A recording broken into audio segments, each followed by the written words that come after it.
Good morning, guys. So we're back on Ken's engine for the Rusto mod, the Wagyu as we call it here at the shop.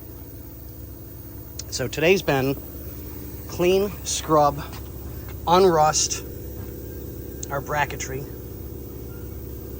so that we can start bolting parts onto the engine.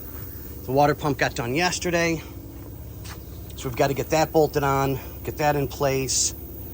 So now we're digging through our pile of bags to get the parts, or the nuts and bolts to put everything back together. You know, one step at a time to make sure that it's right. So we ran across something. We painted this pipe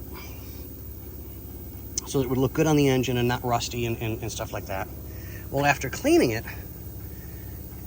it has a copper patina to it, but we painted it just because we thought that would be the best route to go.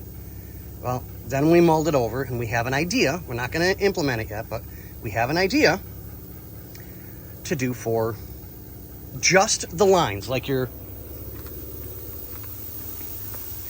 metal hoses, stuff like that. Only those for the top of the engine. Well, and fuel line, you know, down to the fuel pump, stuff like that. So, let's see what you guys think. And Ken, yes.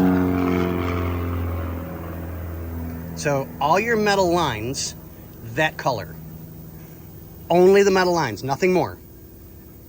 And all your bracketry is going to go that instead of the normal black, which everybody has black. That makes it stand out, and it goes so much better with the engine.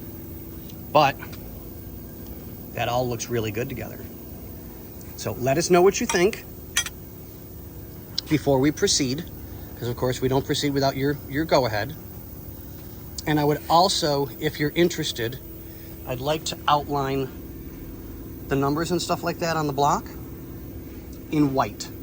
But I got to mull that over with you and see what you think. Okay, we'll catch you guys on the next one, and we'll have more progress.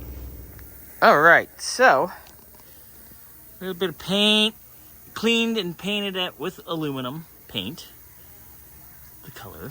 So now it looks a little cleaner, a little nicer. Got our hardware detailed. There we go. Looking good, getting better every moment.